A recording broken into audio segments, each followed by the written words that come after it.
Hey y'all, this is Samaya and this is Doom Propheteering, and today I have a very special guest. My friend Jayden is here. Say hi. Hi, my name's Jayden. And today he's going to be helping me talk about liberal nationalism in response to Donald Trump's tariffs and the whole EU and Canada's whole deal.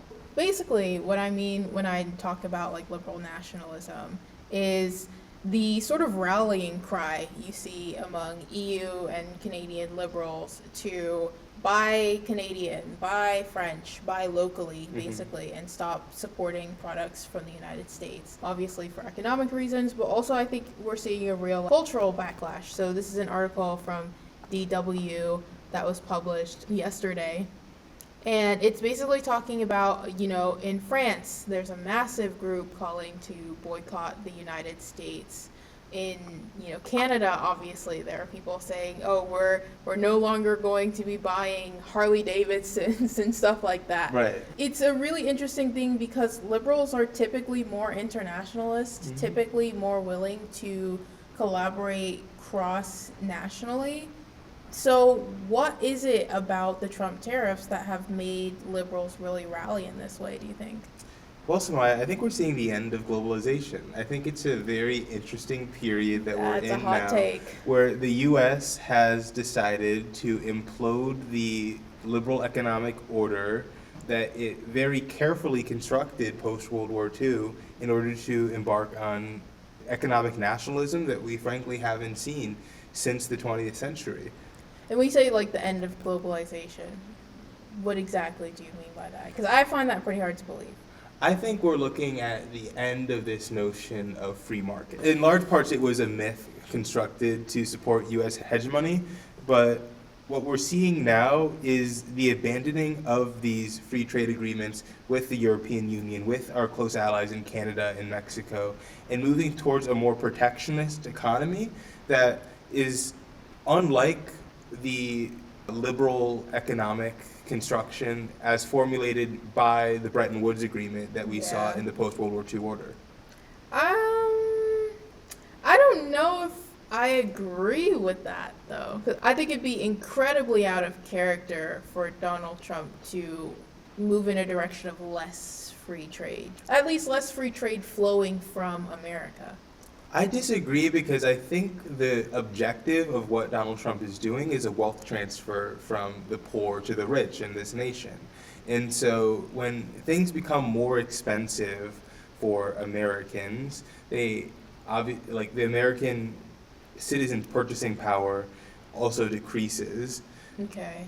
We're seeing Trump is actively engaging in market manipulation as the president through his tweets, through his actions, through the tariffs, to intentionally drive down the stock market so the ultra wealthy who have already sold can buy in cheaper.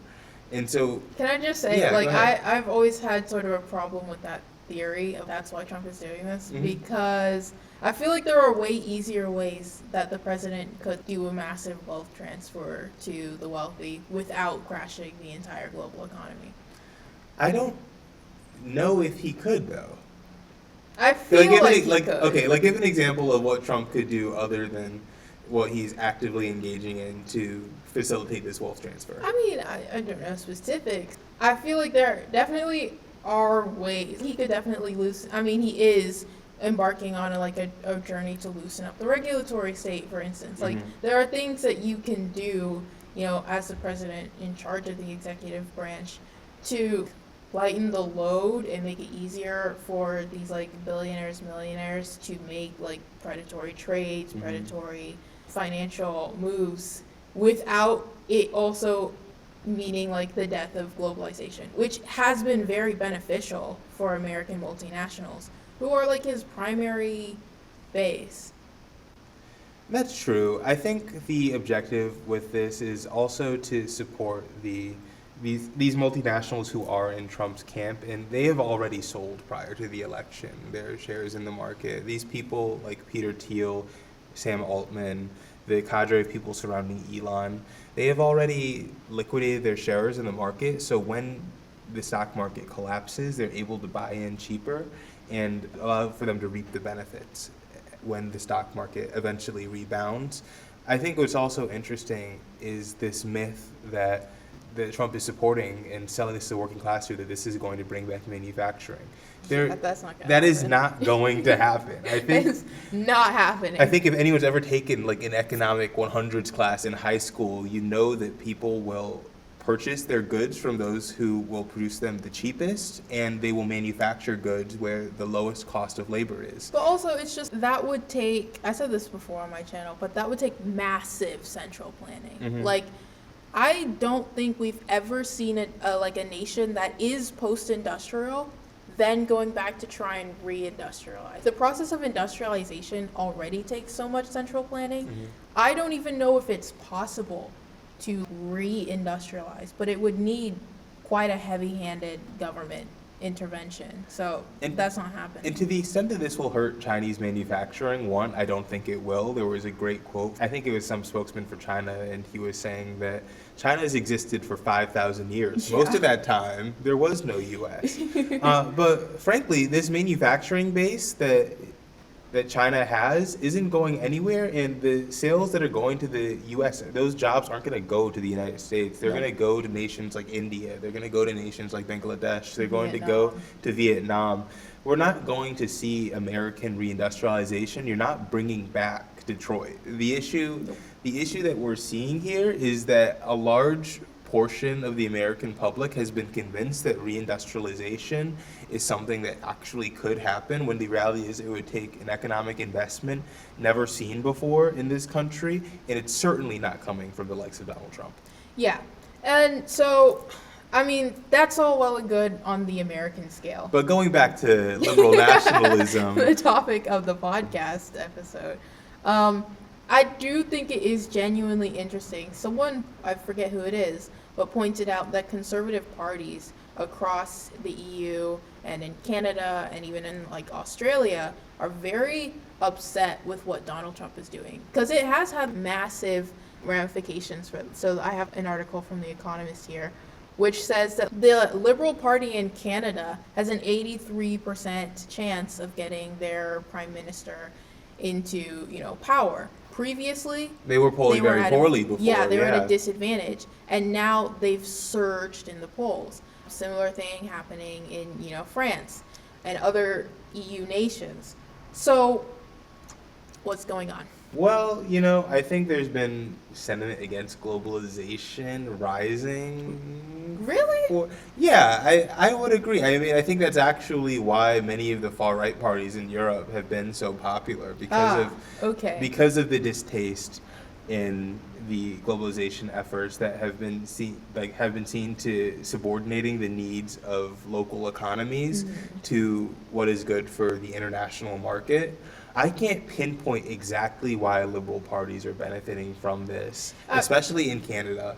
The message that Donald Trump is basically running on as a justification for these tariffs is that to hell with the strength of the global economy, it is time to prioritize the local market. And I think specifically in the case of Canada, Canada's Conservative Party has like a history of wanting to be much closer to the United States, wanting to model themselves off the United States, and wanting to have extensive economic partnership with the United States. And then obviously Trump comes out and starts saying, oh, we want Canada to be our 51st state, and shit like that. And it makes things really difficult, I think, for the Canadian Conservative Party, genuinely. I think in that case, we're seeing a surge in parties that are antagonistic to Trump's foreign policy. Yeah. Which does make sense. I think the fact that the Liberal Party and through their previous Prime Minister Trudeau took such a strong stance against U.S. threats of annexation and U.S. threats of economic war against Canada, voters are looking towards the party they feel like will fight back the strongest, because often nations value their sovereignty. Yeah, but I think it's really interesting that somehow over the past few years, we've now got this setup where liberals are more nationalistic and conservatives, maybe not conservatives in America, but since America is like the driving force of quote unquote liberal conservatism, like neoliberal conservatism, more and more conservative parties have simply been aligning themselves with American Republicans. And that ends up backfiring on them. Like, I think Le Pen, even before she got, convicted for crimes, she even came out and was like, oh, this is kind of like a bad look for us. Like, you're kind of screwing us over here. Tough luck for Le Pen. I think what's interesting, though, is that it really depends on the constitutional levers that you have to prevent far-right politicians who habitually break the law from coming into office. Yeah. And some nations don't have those constitutional systems of balance to prevent that from happening. Yeah. I mean, evidence is in, of course, the state of Israel, but also Hungary under Viktor Orban. Yeah. Italy under Giorgia Meloni, is that her last name? Mm-hmm. And the AfD, the Alternative for Deutschland, is polling at number 1 right now in Germany. So there's still this massive popularity of far-right parties in Europe. And so I would be hesitant to say that we're seeing an overall liberal resurgence. I think we're seeing it particularly so in Canada because of the strong line they've taken against U.S. annexation.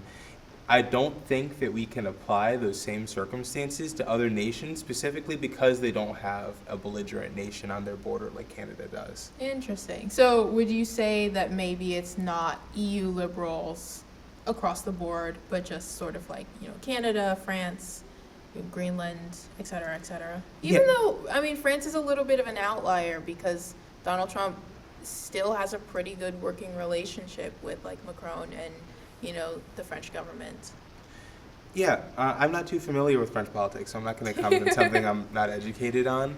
I think it's critical for the existence of nations like Canada and of the province of Greenland to embark in the defense of their sovereignty through the parties that will defend it most virulently.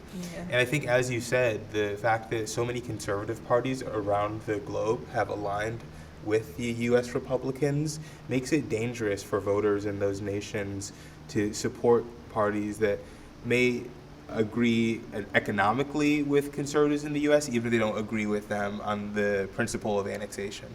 I think that's the whole problem of do they agree economically. Certainly there's, I think, a cultural tie of global anti-gender movements, for instance. Mm-hmm. But economically, the United States is not helping them out. So Politico, rag that it is, published an article talking about the EU's response. Mm-hmm. And I think once the tariffs on steel went in, they were planning a 21 billion euro retaliatory tariff before, obviously, the pauses went into play. This guy can't commit to fucking anything. No, niggas be fake demons. That's the lesson of the Trump administration. But well, honestly, I think what we're trying to do above the annexation of Canada or the annexation of Greenland is attempting to rally international support for an invasion of China. You think so? Yeah, I think that this has been the end goal of American foreign policy for at least the last 30 years. It was disrupted by the war on terror, but immediately after the fall of the Soviet Union, there was talk of a pivot to Asia. There was talk of increasing military presence in nations like the Philippines and Taiwan, of course in Japan and South Korea, in order to confront the rising threat of China's economy. And this was obviously bipartisan. Yeah, the issue that we're facing as a nation right now is the fact that China has out-industrialized us. They, of course, have a far larger population base, and they have a higher purchase power parity than any other nation on this planet.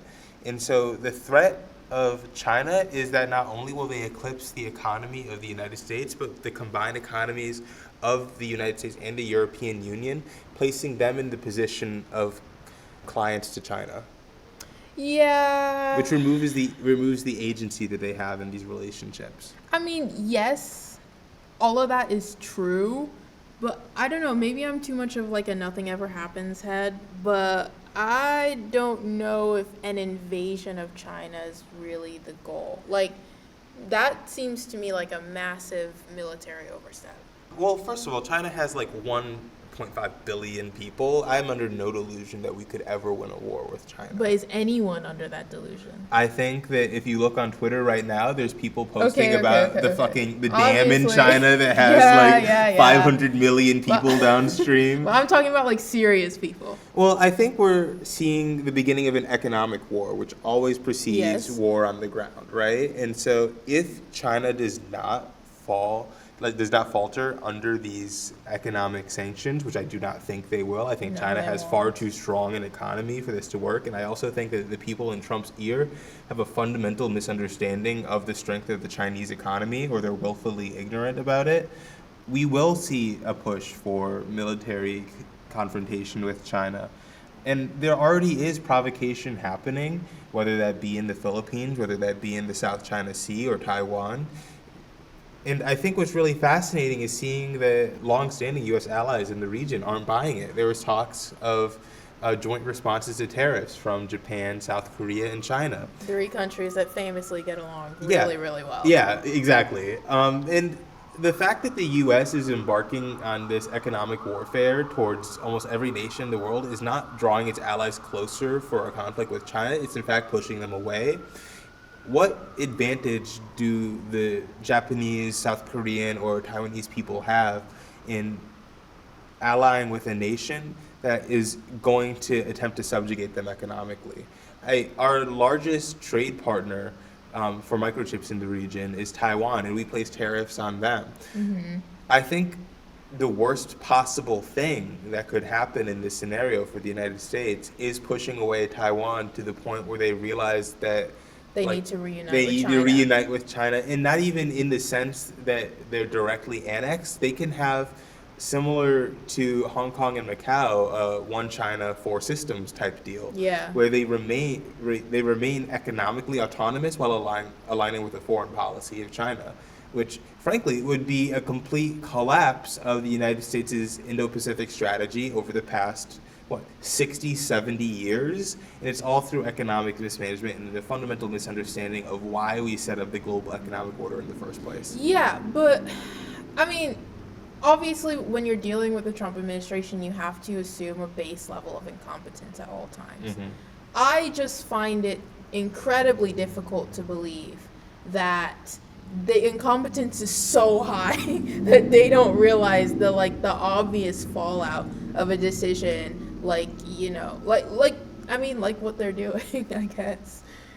I don't think that we have the smartest people running our government. That's I will obvious, but- also state for the matter, Pete Hegseth is a drunk. I would not put it past him to accidentally start a war with China because he drank a little bit too much one night. The people who are in Trump's cabinet are not being picked because they're smart. They're being picked because they're loyal. Subservient, yes. But the question is, there must be some overarching plan to be loyal to. It does, A wealth transfer from the poor to the rich. a war with China does not do that, though. It does in this sense that many of the people in Trump's cabinet are deeply invested into the military-industrial complex. But then, I mean, again, there are so many more easy targets that you can take on. I would have an easier time believing the United States would target Iran. We're actively antagonizing Iran. I think there are currently nuclear talks happening now, which will almost certainly fail, which will give the Trump administration and Israel a pretext to start a war with Iran. In my view, U.S. military might, because of, the influx of contractors and, so many different things. U.S. military might our military might has tiger. Deteriorated so quickly. Has anyone ever seen, I looked recently of the ships passing through the Bab el-Mandeb Strait. The Houthis have kicked our fucking dicks in. They have succeeded. Absolutely disrupted global trade, and the United States has done nothing to prevent it. And I think it's hilarious, too, because people were shitting on Biden for not being able to dislodge the Houthis in that region. Nobody can. It turns out that they're actually an incredibly competent military force, and because we've spent so much money lining the pockets of military contractors and refusing to actually invest in the things that fight wars, our military is incredibly bloated, and we don't Yeah. have the men or women One or out of transgender every- people necessary to fight wars. 1 out of every 10 positions in the DoD is vacant.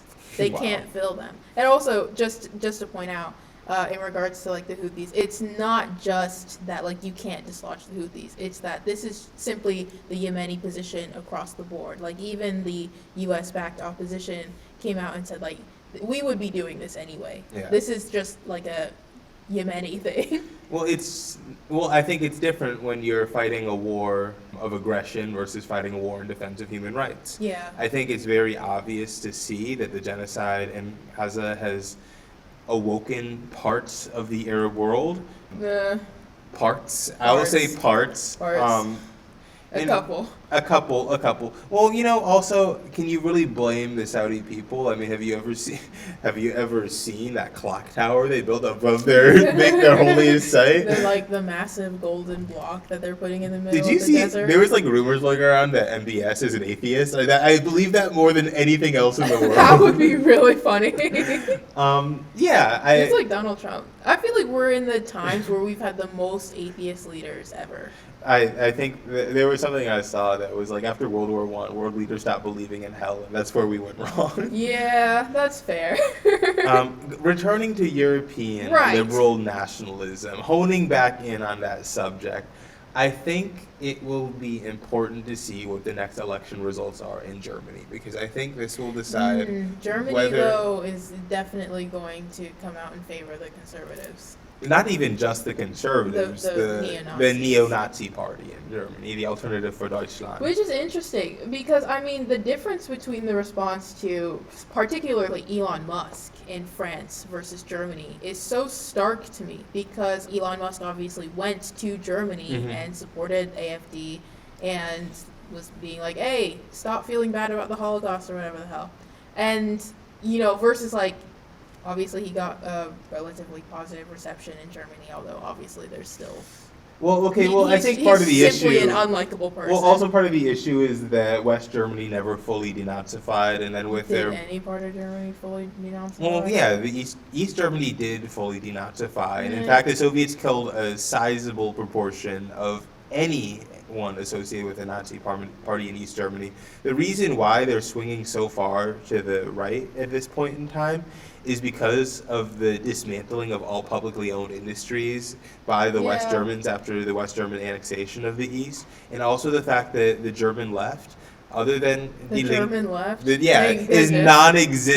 non-existent. They don't have a tradition. They don't have a tradition of winning elections, particularly in West Germany, Mhm. as well as the fact that they're splintered between like an anti-gender ideology party, Yeah. the BSW, and it's a complete clusterfuck. So they have no alternatives to go to because they need a populist answer. They need people in the East who are looking to offer solutions to the German people. Yeah, but what I was saying is, I mean, all that is definitely true. But what I was also saying is, like, contrast that to Elon Musk's reputation in some place like France, Right. where literally Tesla showrooms are getting, like, firebombed and Teslas are being, like, it's like San Francisco God out bless here. the French.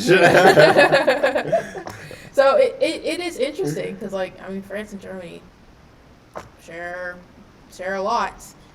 But on this one in particular, they are just starkly different. I think there are many similarities with the west of Germany and France. I would Yeah. hesitate to say that there are many similarities between the east of Germany and France. I would also say that East Germany is far more comparable to like Serbia than it is to Okay. any other Western European nation, particularly because of the underdevelopment that has occurred since the fall of the Berlin Wall. I think the material conditions are very unique there. I do think we're seeing an overall trend that has been studied since at least 2017 of far-right parties in Europe. Not just in Europe, everywhere. Everywhere, yeah. Yeah. Well, I think people just like forgot about World War II at this point. Which is ironic because it's kind of the justification for the genocide going on now. Yeah, somewhat. Anyway, let's see. We've got one more article and then we'll call it a day. but it's a Reuters article from the UK finance minister. Basically, this British lady wrote an op-ed calling for closer ties to the EU. Oh my God, are we gonna see a Brenter? Anti-Brexit.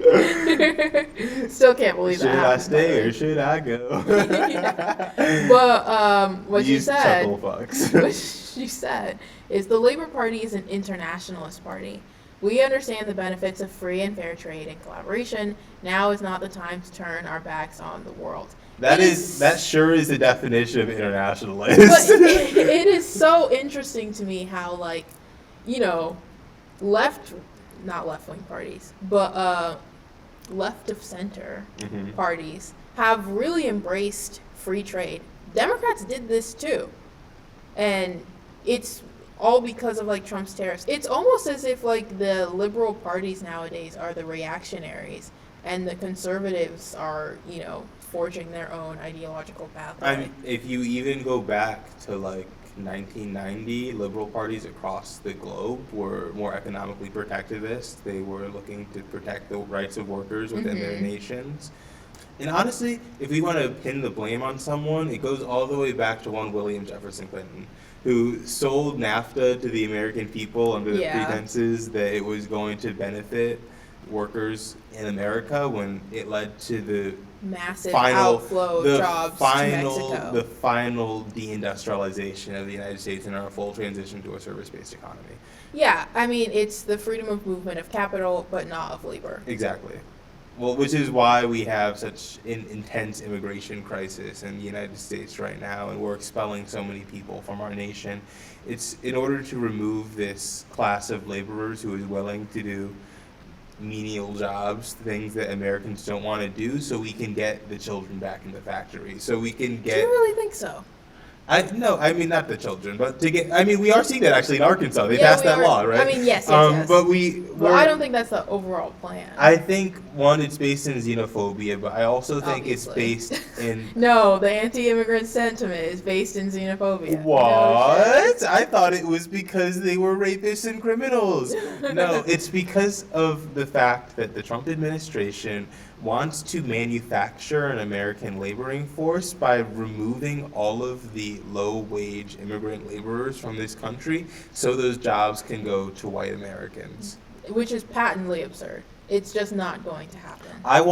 Go tell fucking Becky, who has 4 Starbucks drinks a day, that she's gonna go pick strawberries in rural California. And better yet, pay like $100 for like 2 of them. It's insane because it's like these people have never met an American before. We are a people with exceedingly low work ethic, and we refuse to do manual labor jobs. It's in fact the reason why we were so quickly deindustrialized, because people don't enjoy working in factories. But even so, like, even if we were to re-pick up like industrial labor, I mean, this is also the same Republican Party that's cozying up to AI and, like, automation. It's not as though these menial labor jobs would then be passed on to, like, human beings who, like, need to earn a paycheck. I think it's really just to... It's actually a transfer maybe grow the lumpen proletariat. It's a transfer of... Trump is a Maoist. Oh my God. Finally, everything comes full circle. Well, capitalism contains the seeds of its own destruction. It does. Et cetera, et cetera. I hope that... And, honestly, as an accelerationist, I did hope that something... You're an accelerationist? I did hope something like this would happen. I hope the quality of life for the American people would drop drastically. So, so people would quickly realize the evils of America and Israel. Israel has hypnotized the world. May Allah awaken the people. But yeah, I mean, I think at this point, we all have no choice but to be accelerationists. I mean, it's the only way you can hold hope. Yeah. Maybe you get lucky to be deported at this point. Just get out of a sinking ship. Yeah, dude. If a fucking ICE agent pulls up on me, I was born in Beijing. yeah. Fly me on the first flight, please. My full name is Jayden. Anyway. You Jayden. Anyway, that's been Doom Profiteering.